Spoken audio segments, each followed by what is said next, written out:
मीरा कहती है प्रभु आपको मैंने देखा, आप दिन रात राम राम राम राम जपते हैं। मेरा प्रश्न है प्रभु, यदि राम जी ब्रह्म है तो ब्रह्म भला एक राजा का बेटा कैसे बन गया? क्योंकि ब्रह्म अजन्मा होता है, ब्रह्म बिरज होता है, ब्रह्म अकल होता है, ब्रह्म अनीह होता है। ब्रह्म जो बिरज अकल क्या है वो? ब्रह्म जो व्यापक बिरज अज अकल अनीह अभेय। यही सती मैया का प्रश्न था। ब्रह्म का आकार नहीं होता, ब्रह्म निराकार होता है। ब्रह्म सगुण नहीं होता, ब्रह्म निर्गुण होता है। ब्रह्म का जन्म नहीं होता। यदि राम जी ब्रह्म है तो जिसका जन्म ही नहीं हुआ उसका नाम कैसे हो गया? राम जी ब्रह्म है तो उनकी लीला कैसे हो गई? जिसका जन्म नहीं होगा उसकी लीला कैसे होगी? प्रभु राम जी यदि ब्रह्म है तो एक राजा के बेटे कैसे बन गए? और राम जी यदि एक राजा के पुत्र हैं तो एक जन्म लेने वाले राजकुमार को आप लोग ब्रह्म क्यों बता रहे हैं प्रभु? ये मेरा प्रश्न है। जौन्द्रिपतनयत ब्रह्म किमि नारी पत्नी के लिए उनको रोते हुए मैंने अपनी आंखों से देखा था। ब्रह्म भी कहीं रोता है? देखी चरित महिमा सुनत भ्रमति बुद्धि अति। आपके मुख से मैंने महिमा सुना है। राम रामेति रामेति रमे रामे मनोरमे सहस्त्र नाम तत्तुल्यम श्री राम नाम वरानने। मां पार्वती का नियम था, मां पार्वती का, मैया पार्वती प्रातः काल जब तक विष्णु सहस्त्र नाम का एक बार पाठ नहीं कर लेती थी तब तक अन्न का एक दाना मुख में नहीं डालती थी। नित्य। एक दिन बाबा बैठे भोजन पर, मां पार्वती विष्णु सहस्त्र नाम का पाठ कर रही हैं। बाबा को लगी है भूख। जब मैया पढ़कर आई तो बाबा ने पूछा, देवी इतना विलंब? मां ने प्रार्थना पूर्वक निवेदन करते हुए कहा, स्वामी आपको पता है ना मैं विष्णु सहस्त्र नाम का नित्य पाठ करती हूं। तब भगवान शंकर ने कहा, देवी विष्णु सहस्त्र नाम का पाठ करने पर जो फल प्राप्त होता है वही फल राम जी का एक बार नाम लेने से प्राप्त हो जाता है। सहस्त्र नाम तत्तुल्यम श्री राम नाम वरानने। एक बार राम कहिए विष्णु जी के 1000 नाम के बराबर। तो प्रभु आपके मुख से मैंने उनकी महिमा सुनी है। पिछले जन्म में अपनी आंखों से उनकी लीला को देखा है। भ्रम हो गया है प्रभु। और हम आपसे एक बात कहना चाहते हैं नाथ, अज्ञानी जानकर आप मेरे पर क्रोध न करिएगा। जिस प्रकार मेरा मोह समाप्त हो जाए ना, आप वही उपाय करिएगा। एक बात मैं आपसे बताई नहीं, अब तक नहीं बताई। जब मैं परीक्षा लेकर पिछले जन्म में लौट रही थी तो मैंने बीच रास्ते में राम जी के प्रभाव का दर्शन किया था प्रभु। मैं बन दीखा राम प्रभुता। मैंने राम जी के प्रभुत्व का दर्शन किया, लेकिन भय के कारण, अति भय विकल भय के कारण मैं आपसे बताई नहीं प्रभु। पिछले जन्म में तो मैं आपसे विवाद कर रही थी, लेकिन सत्य मानिएगा आज आपकी पार्वती आपके साथ विवाद करने नहीं बैठी है। आज आपकी पार्वती आपके साथ संवाद करने बैठी है। मैं राम जी की कथा श्रवण करने के लिए बैठी हूं।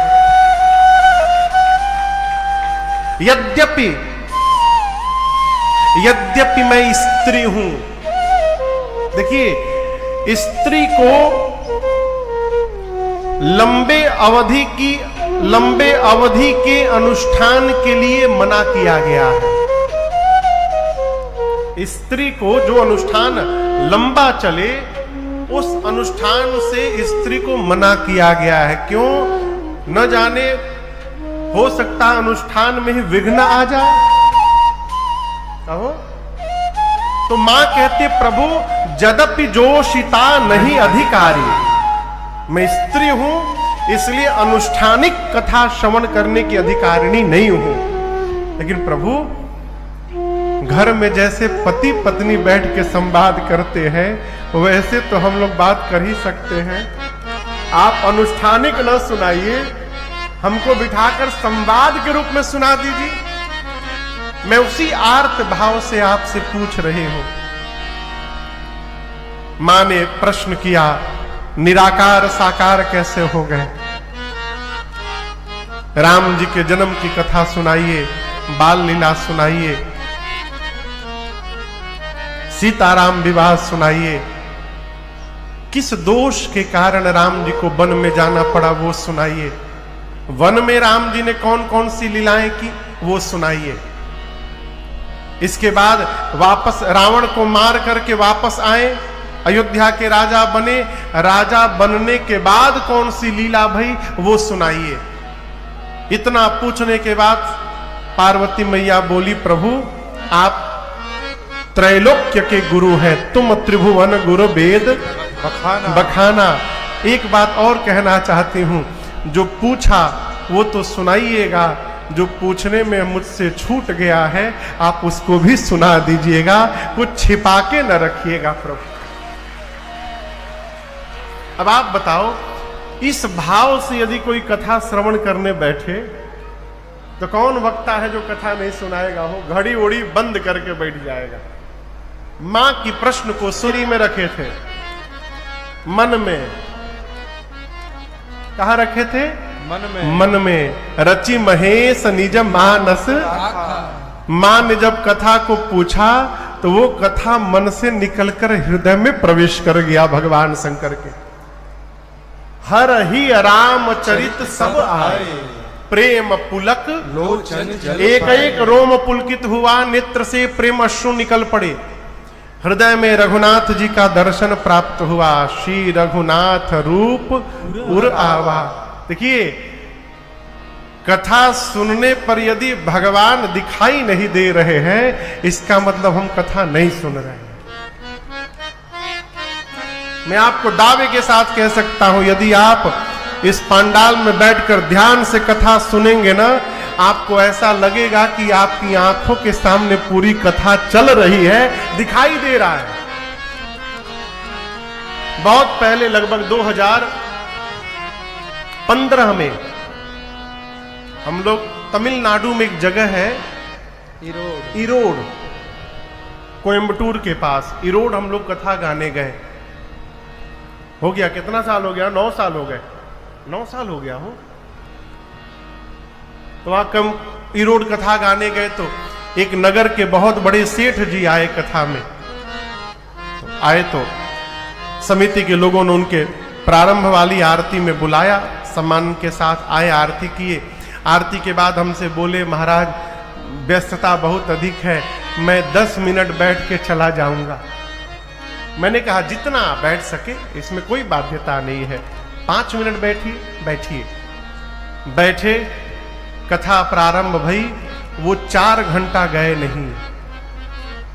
बोले थे 10 मिनट में चला जाऊंगा, 4 घंटे बैठे रहे। कथा के बाद फिर विश्राम वाली आरती में फिर मंच पर बुलाए गए। वो नगर के बहुत बड़े आदमी थे। आरती की, आरती के बाद पुष्पांजलि अर्पित करने जब व्यासपीठ के पास आए तो हमसे बोले, महाराज एक बात बोलूं? न कहिए। तो इस नगर में जो आपके बैनर्स लगे हैं कथा के, उसमें सब में गलत लिखा हुआ है। अब वो तमिलनाडु हो, वहां सब गोल गोल गोल गोल अक्षर दिखाई पड़े, समझे में ना आवे का लिखा है। केवल डेट समझ में आवे और फोटो समझ में आवे। तो हमको लगा कि लगता है इन लोगों ने कुछ गलत छाप दिया है क्या उस पर। तो मैंने कहा कि भाई साहब आप 5 मिनट मेरे से मिल के जाइएगा। कथा के बाद वो गए नहीं, कमरे में आए, वहीं ऊपर निवास था। चाय पानी मंगाकर मैंने दिया, उनको जलपान दिया। फिर मैं डायरी पेन लेकर बैठा कि बताइए क्या गलत छपा है उसमें। बोले महाराज उसमें लिखा है राम कथा सुनिए, ये न लिखवाइए, आप लिखवाया करिए राम कथा का आंखों देखा हाल सुनिए, ये सटीक लगेगा। बोले मैं 10 मिनट के लिए बैठा था, जैसे कथा शुरू हुई मेरे आंखों के सामने पूरी कथा चलने लगी, भगवान दिखाई देने लगे, महाराज जाने का मन ही नहीं हुआ। ये प्रसंग मुझे बार बार स्मरण में आता है। आप सुनहु तात मन मति चितलाई, यही है ना। लक्ष्मण जी ने प्रश्न किया अरण्य कांड में। अरण्य कांड में पंचवटी में जब राम जी गए हैं, लक्ष्मण जी ने राम जी से 5 प्रश्न किया। प्रभु ज्ञान क्या है? पहला प्रश्न, प्रभु ज्ञान क्या है? दूसरा, वैराग्य क्या है? तीसरा, माया क्या है? कहु ज्ञान विराग और माया। चौथा प्रश्न, प्रभु आपकी भक्ति क्या है? अब 5वां प्रश्न पूछा, ईश्वर में और जीव में अंतर क्या है? ये 5 प्रश्न। राम जी जब उत्तर देने गए तो कहे भाई थोरे हूं महू सब कहूं बुझाए। कितने में समझा रहा हूं? थोड़े में।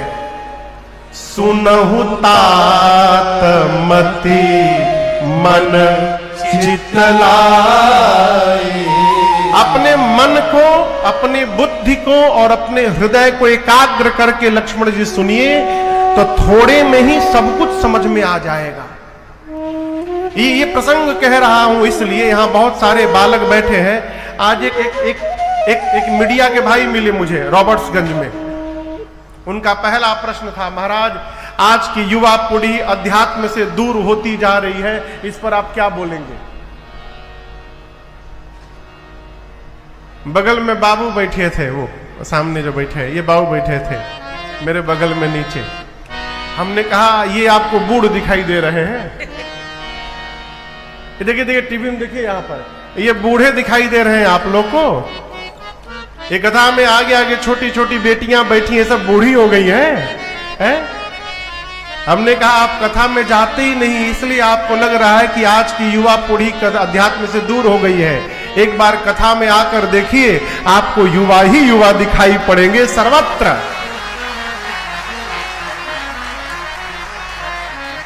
छोटे छोटे बच्चे बैठे हैं। एक बात निवेदन करूंगा, ये प्रसंग बस आपसे कहूं, 5 घंटा हम पढ़ रहे हैं, ये बहुत बड़ी बात नहीं है। हमारे एक भैया थे, हमारे अपने भैया, अब तो नहीं रहे वो, तो मैं बहुत छोटा था उस समय, तो उनका पढ़ने उड़ने में मन न लगे, तो दीदी, मुन्ना भैया और वो संतोष भैया, तीनों लोग एक साथ पढ़े। हम तो छोटे थे, अभी हम तो खेलने वाले में थे।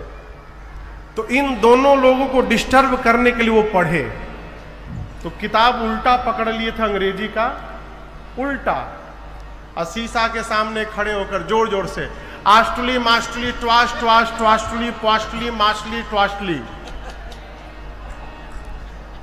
जोर जोर से पढ़ी रहे। अब पीछे बड़का बाबूजी आके खड़ा होकर देख रहे। अब उसके बाद जो गधा धुलाई हुई उनकी, क्यों कह रहा हूं, हम 5 घंटे पढ़ रहे हैं, ये बड़ी बात नहीं है। यदि 1 घंटे भी मन को, बुद्धि को और हृदय को एकाग्र करके पढ़ लेंगे, तो वो 5 घंटे से अधिक फलदायी हो जाएगा। मन बुद्धि चित्त एकाग्र करके पढ़ ले तो वाक्य में ग्रंथ समझने की शक्ति प्राप्त हो सकती है। आप समझ रहे मेरी बात को? मन बुद्धि चित्त एकाग्र हो जाए। राम जी बोले थोड़े में समझा रहा हूं, मन बुद्धि चित्त को एकाग्र करके श्रवण करिए। उसी प्रकार कथा में यदि मन बुद्धि और चित्त एकाग्र करके हम 2 दंड के लिए ध्यान में चले गए, समाधि में नहीं गए। समाधि में चले जाते फिर तो हो गई राम कथा, कहो हजारों वर्ष बैठले रह जाए। समाधि के नीचे वाली श्रेणी का नाम है ध्यान। आजकल तो लोग आंखियां बंद करके कहते हैं हाँ कई दम ध्यान में बैठे हैं। आंख बंद कर लेना ये ध्यान नहीं है, ये बगुला भगत का ध्यान है। कहो क्षमा करिएगा, एक बात कहे बोलूं, आंखें खुली रहती है ना तो मनवा कम भागत है, आंखियां बंद करके बैठने पर मनवा और भागत है। हो आंखियां जब ले खुली रहती है ये मनवा कम भागत है, बंद कर लीजिए तो और भागत है। कई रह कि हम ध्यान में बैठे हैं। एक लोग तो हमसे बोले महाराज मैं रोज घड़ी से देखकर 20 मिनट ध्यान करता हूं। मैं चुपचाप मुस्कुराता, जी जी सौभाग्य आपका। ध्यानो कहीं घड़ी देख के होता है? ध्यान लगाए हैं 5 मिनट बाकी बा अभी। हाँ भाई ध्यान लगाए हैं, लगा था 20 मिनट हो गई ना 5 मिनट बाकी भाभी और 5 मिनट। किसको ठग रहे हैं? शंकर कहते हैं देवी मेरे ऊपर आज जिस प्रकार का उपकार आपने किया ऐसा उपकार आज तक किसी ने नहीं किया।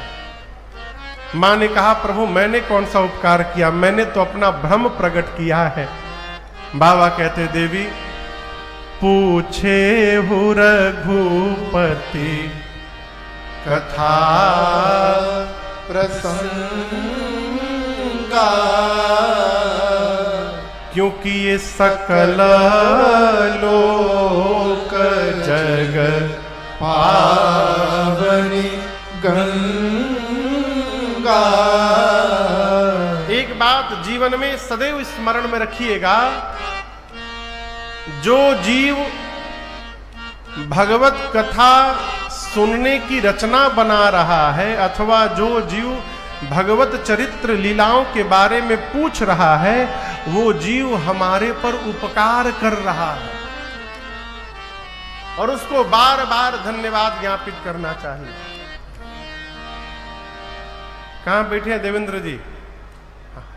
बैठले रहे कोई बात नहीं, तो दिखाई पड़ रहे हैं। देवेंद्र जी को भी हम लोग पूरी मंडली के साथ बहुत बहुत साधुवाद और धन्यवाद कहना चाहते हैं कि इस क्षेत्र में पहली बार आए हैं। कब? हाँ एक बार आए हैं। हाँ पिपरी में हम लोग आए थे, रेणुकोट पिपरी है ना रेणुकोट में। 2020 में हम लोग कथा गाने आए थे। उस कथा को सुनकर देवराज इंद्र बहुत प्रसन्न हो गए थे, इतना प्रसन्न हो गए चुप होने का नामे नहीं लिए। तो एक दिन तो हम लोग एक टाउन हॉल में कथा गाए रात को 10 बजे से। लेकिन इस क्षेत्र में सोनभद्र ओबरा के क्षेत्र में पहली बार कथा गाने का हम लोगों को सौभाग्य प्राप्त हुआ। इस सौभाग्य को प्रदान करने के लिए आदरणीय केशरी जी को बहुत बहुत साधुवाद और धन्यवाद। बाबा ने मैया को धन्यवाद किया और कहा देवी आपने अपनी बात कह दी, अब मैं एक बात कहना चाहता हूं। मैया ने कहा कहिए प्रभु। शंकर जी बोले मैं आपके विषय में जानता हूं, तुम रघुबीर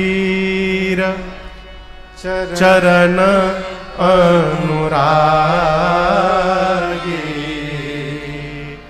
कीन्हे हूँ प्रश्न जगत हित लागी। जीवन में किसी भी कार्य के परिणाम को जाने बिना कार्य अच्छा है कि बुरा है ये निर्णय लेना शीघ्रता है। आप समझ रहे हैं हम क्या बोल रहे हैं? बतिया बुझाता का बोलतनी। किसी भी कार्य के परिणाम को जाने बिना आप ये नहीं कह सकते हैं कि ये कार्य गलत है, ये कार्य सही है। कभी कभी सही दिखने वाले कार्य का भी परिणाम गलत हो जाता।